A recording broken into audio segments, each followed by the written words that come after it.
청취자 여러분을 위한 맞춤형 지식 탐사 지금 바로 시작합니다. 오늘 저희가 분석할 자료는요. 소상공인시장진흥공단에서 나온 일시적 경영 애로 자금 신청 안내 자료입니다. 네, 지금 어려움을 겪고 계신 소상공인분들께는 정말 실질적인 도움이 될 수 있는 그런 정책 자금이죠. 맞습니다. 이번 분석의 목표 아주 명확합니다. 이 복잡한 공고문을 저희가 완전히 해체해서 어떤 조건으로 또 어떻게 신청할 수 있는지 그 핵심만 딱 뽑아드리겠습니다. 네, 특히 오늘이 2025년 12월 4일 목요일인데요. 신청 마감이 바로 내일 12월 5일 금요일 오후 6시까지입니다. 와, 시간이 정말 촉박하네요. 네, 예산이 소진되면 그 전에도 문을 닫는다고 하니까 정말 한순간도 놓치지 말고 집중해 주셔야겠습니다. 네, 이 자금의 성격을 한마디로 쫙 정의하면 갑작스러운 위기에 처한 소상공인을 위한 일종의 응급처치 자금이라고 할 수 있습니다. 응급처치 자금요? 네, 핵심은 일시적인 경영난을 겪는 분들의 경영 안정화를 돕는 운전자금, 그리고 또 하나는 은행을 거치지 않고 공단에서 직접 심사하고 대출을 실행하는 직접 대출 방식이라는 점입니다. 아, 그럼 절차가 그만큼 빠를 수도 있겠네요. 바로 그겁니다. 그럼 이 응급자금이 필요한 분이 바로 당신일지 그 자격 요건부터 한번 꼼꼼하게 살펴보겠습니다. 좋습니다. 그럼 한번 파헤쳐보죠. 안내 자료를 보니까 이 자금을 신청하려면 크게 4가지 기본 관문을 모두 통과해야 하더라고요. 4가지요? 네, 첫째, 연 매출이 1억 400만 원 미만이어야 하고요. 둘째, 사업을 시작한 지 7년이 넘지 않아야 합니다. 아, 업력 제한이 있군요. 그렇죠. 셋째는 일시적 경영애로를 겪고 있다는 구체적인 사유가 있어야 하고요. 그리고 마지막으로 법에서 정한 소상공인 기준에 부합해야 합니다. 아, 여기서 4번째 조건, 그 소상공인의 기준을 잠깐 짚고 넘어가는 게 좋을 것 같아요. 네네. 단순히 가게가 작다고 다 되는 게 아니라 법적 기준이 있거든요. 대부분의 서비스업인의 도소매업은 상시 근로자 수가 5인 미만이어야 하고요. 5인 미만? 네. 그리고 제조업이나 건설업, 운수업처럼 조금 규모가 있는 업종은 10인 미만이어야 합니다. 그렇군요. 여기서 정말 중요한 건 상시 근로자를 계산하는 방식이에요. 아, 계산법이 따로 있나요? 네. 대표님 본인이나 등기 임원, 그리고 3개월 미만으로 일하는 초단기 알바생, 또 주 15시간, 그러니까 월 60시간 미만 파트타이머는 계산에서 제외가 됩니다. 오, 그럼 생각보다 기준이 꽤 넉넉할 수도 있겠네요. 맞습니다. 그걸 잘 따져보셔야 해요. 알겠습니다. 그럼 가장 중요한 3번째 조건, 바로 일시적 경영 애로 사유로 넘어가 보죠. 이게 이 자금의 거의 핵심 관문 같던데요. 네. 자료를 보니까 크게 2갈래길로 나뉘더라고요. 매출 감소를 숫자로 증명해야 하는 경우, 그리고 특정 상황에 해당하면 증명하지 않아도 되는 경우. 네, 바로 그 지점이 가장 중요합니다. 먼저 매출 감소 확인 유형부터 보면요. 기본적으로 최근 매출이 10% 이상 줄었다는 걸 서류로 보여줘야 합니다. 일단 10% 감소가 기본이군요. 네, 그리고 동시에 그 원인이 몇 가지 특정 사건 중 하나여야 하죠. 예를 들어 조류 인플루엔자, AI나 구제역 같은 가축 감염병 때문에 손님 발길이 끊겼다거나 2025년에 있었던 특정 재난들도 명시가 되어 있더라고요. 울산이나 경북, 경남 지역의 대형 산불 피해, 그리고 전국적인 집중호우 피해, 네, 맞습니다. 강릉시 가뭄 피해를 본 소상공인도 이 유형으로 신청할 수 있는 거죠? 정확합니다. 다만 여기서 정말 중요한 일종의 함경이 하나 있습니다. 함정이요? 만약 이런 재난 때문에 이미 지자체 같은 곳에서 재해 소상공인 확인증을 받아서 다른 종류의 재해 지원금을 받으셨다면 이 자금은 중복해서 받을 수가 없습니다. 아, 중복 지원은 안 된다. 네, 일종의 지원금 중복 방지 조항인데 이걸 모르고 신청했다가 시간만 낭비할 수 있으니 꼭 먼저 확인하셔야 합니다. 알겠습니다. 그럼 다른 갈래길은 어떤가요? 매출이 줄었다는 걸 굳이 증명하지 않아도 되는 좀 더 특별한 경우도 있다고요? 네, 그렇습니다. 매출 감소 확인 예외 유형인데요. 이건 정부가 이런 상황이라면 굳이 숫자를 안 봐도 어렵다는 걸 인정하겠다고 정해놓은 경우들입니다. 아, 어떤 것들이 있죠? 대표적으로 정부가 지정한 고용위기 지역이나 산업위기 대응 특별 지역에 사업장이 있는 분들입니다. 지역 경제 전체가 흔들리는 상황이니까요. 그렇군요. 아, 그럼 예를 들어 제가 식당을 하는데 밀가루나 식용유 같은 핵심 재료비가 최근 6개월 사이에 15% 이상 폭등해서 힘들다. 이 경우도 신청할 수 있다는 거군요. 바로 그겁니다. 와, 이건 정말 혈세적인 기준이네요. 요즘 같은 고물가 시대에 많은 사장님들이 여기에 해당되실 것 같은데요. 그렇죠. 아주 현실적인 조건입니다. 여기서 주요 재료의 기준도 명확하게 정해져 있어요. 아, 그래요? 네. 총재료비 중에 한 가지 재료가 30%를 넘거나 상위 2개 재료가 40% 이상 또는 상위 3개 재료가 50% 이상을 차지하면 됩니다. 그렇군요. 그리고 정말 이례적인 사례가 하나 더 포함되어 있습니다. 바로 홈플러스 폐점으로 인해 사업장을 옮겼거나 옮길 예정인 입점 소상공인입니다. 잠깐만요. 특정 대기업의 이름 홈플러스가 정책 문서에 직접 들어갔다고요? 네, 그렇습니다. 이건 정말 특이한데요. 정부가 대기업의 영업 중단이 주변 소상공인 생태계에 미치는 파급력을 얼마나 심각하게 보는지 보여주는 강력한 신호 아닐까요? 정확히 보셨습니다. 정책 문서에 특정 사기업 이름이 명시되는 건 정말 극히 드문 일이거든요. 그렇죠. 그만큼 해당 사안의 상징성과 피해 규모를 인정한 것이고 앞으로 유사한 대형 유통업체의 폐점 시에 소상공인 지원에 중요한 선례가 될 수 있다는 점에서 아주 주목할 만한 부분입니다. 자, 이렇게 험난한 자격 심사를 통과했다고 칩시다. 이제 가장 궁금한 건 역시 그래서 얼마를 어떤 조건으로 빌릴 수 있느냐는 거겠죠? 그렇죠. 제일 중요하죠. 대출 산도는 한 업체당 최대 7천만 원이고 기간은 총 5년.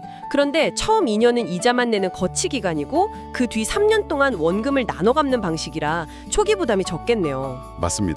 상환 구조가 상당히 유리하죠. 금리는 분기별로 바뀌는 정책자금 기준금리를 따르는데요.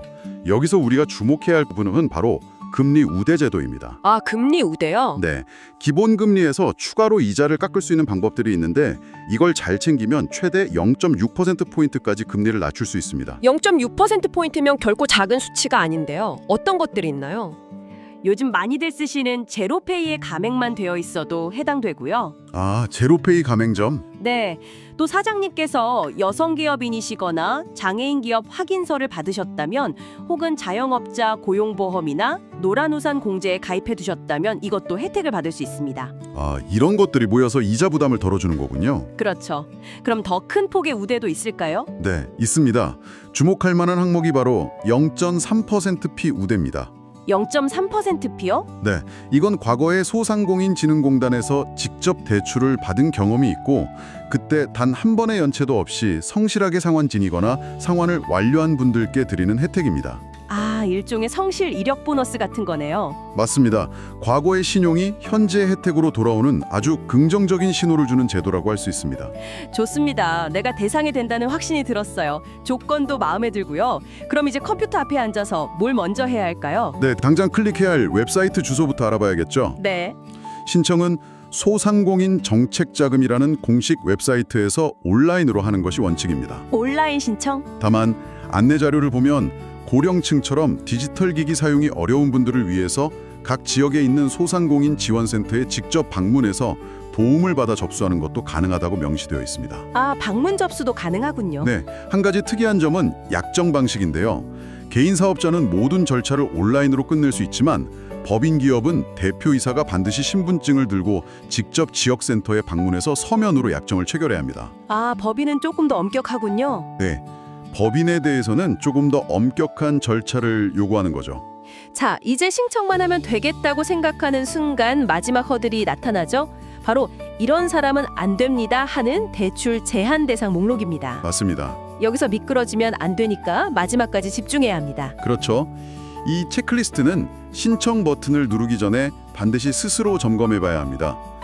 국세나 지방세를 체납한 경우, 한국신용정보원에 연체 기록이 등록된 경우, 다른 대출 연체 중인 경우는 당연히 제한됩니다. 그건 기본 중에 기본이고요. 네, 그런데 자료를 보니까 의외 항목들도 있더라고요. 예를 들어 내 사업장이나 내가 사는 집에 압류, 가압류, 경매 같은 권리침해 사실이 있어도 안 된다고요. 그럼 그 문제가 해결되면 바로 신청할 수 있는 건가요? 아닙니다. 바로 그 부분이 함정입니다. 설령 문제가 해결돼서 등기부등본에서 깨끗하게 지워졌더라도 그 해제된 날로부터 3개월이라는 시간이 지나야 신청 자격이 다시 생깁니다. 아, 3개월을 기다려야 하는군요. 네, 이 시간적인 조건까지 꼼꼼하게 확인해야 합니다. 잠시만요. 한 개 기업은 대출이 제한된다고요? 네, 정회를 들어보니까 3년 연속 영업이익으로 이자도 못 내는 기업인데 솔직히 그런 기업이야말로 이런 자금이 가장 절실한 것 아닌가요? 뭔가 좀 모순적으로 들리는데요? 아주 날카로운 지적이십니다. 실제로 그런 질문을 많이 받습니다. 그렇죠. 이건 정책의 목표를 이해할 필요가 있는데요.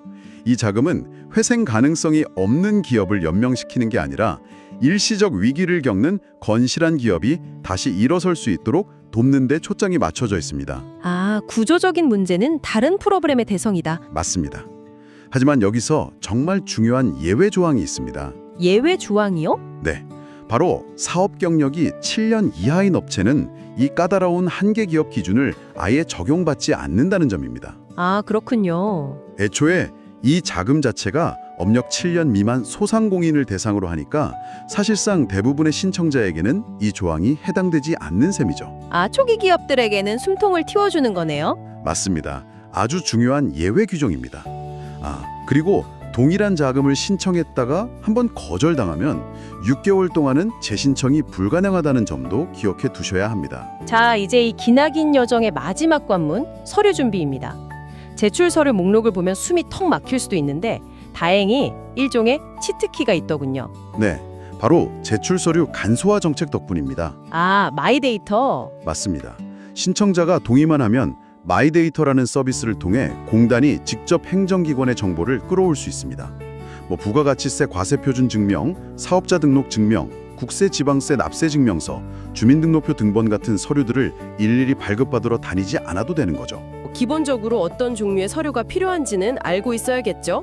크게 묶어보면 내가 누구인지 증명하는 신원 서류, 내 사업이 진짜라는 걸 보여주는 사업 확인 서류. 네, 그리고 매출 규모를 증명하는 매출 서류. 그리고 가장 중요한 내가 왜 힘든지를 증명하는 경영애로 증빙 서류. 이렇게 네 덩어리로 볼 수 있겠네요. 정확한 분류입니다. 특히 마지막 경영외로 증빙 서류는 케이스별로 완전히 달라집니다. 원재료비 상승을 사유로 든다면 가격이 오르기 전과 후의 세금 계산서를 비교해서 제출해야 하고요. 홈플러스 패전 피해라면 이전 임대차 계약서나 사업장 이전 계획서 같은 서류가 필요하죠. 그렇군요. 여기서 실무적인 팁을 하나 드리자면요. 임대차 계약서처럼 다른 사람의 개인정보가 들어있는 서류를 낼 때는 임대인의 주민등록번호 뒷자리는 반드시 가리고 제출해야 합니다. 아, 그런 디테일이 중요하군요. 네, 이런 작은 디테일이 심사 담당자에게 좋은 인상을 주고 또 절차를 원활하게 만드는 첫걸음이 될 수 있습니다. 자, 그럼 이 모든 내용을 정리해 보겠습니다. 일시적 경영 애로 자금은 업력 7년 미만, 연매출 1억 400만 원 미만의 소상공인이 갑작스러운 위기에 처했을 때 신청할 수 있는 공단의 직접 대출입니다. 네, 매출 감소를 증명해야 하는 경우와 그렇지 않은 예외적인 경우로 나뉘고 그 조건이 매우 구체적이라는 점을 확인했습니다. 5년 만기에 2년 거치라는 유리한 상환 조건과 성실 상환 이력 등에 따른 금리 우대 혜택도 놓치지 말아야 합니다. 그렇죠. 무엇보다 중요한 것, 신청 마감은 바로 내일 12월 5일 금요일 오후 6시입니다. 오늘 우리는 이 특정 자금의 신청 방법과 조건을 아주 상세히 살펴봤습니다. 하지만 이 안내 자료는 우리에게 더 큰 질문을 던지는 것 같습니다. 더 큰 질문이요? 네, 바로 정부가 소상공인의 어려움을 일시적인 위기와 구조적인 문제로 어떻게 구분해서 바라보는가 하는 점입니다. 지원 사유 목록을 보세요. 자연재해, 감염병, 주요 거래처의 파산, 심지어 특정 대기업 점포의 폐쇄까지 소상공인이 스스로 통제할 수 없는 외부의 충격들이 얼마나 다양한지 알 수 있습니다. 청취자 여러분께서도 이 자금을 준비하시거나 혹은 지금 본인의 사업을 되돌아보시면서 한번 생각해 보시면 좋겠습니다. 어떤 생각을 해보면 좋을까요? 지금 내가 겪는 어려움이 갑자기 닥친 눈보라 같은 일시적 위기인가? 아니면 내 사업의 근간을 흔드는 기후변화와 같은 구조적 문제인가? 이 자금은 세찬 눈보라를 피할 수 있는 임시 대피소는 되어줄 수 있지만 변해버린 기후에 적응하기 위해서는 사업 전략 자체에 근본적인 변화가 필요할 겁니다. 그렇겠네요. 이 질문에 대한 고민이야말로 장기적으로 외부 충격에 흔들리지 않는 단단한 사업을 만드는 진짜 출발점이 될 수 있을 것입니다.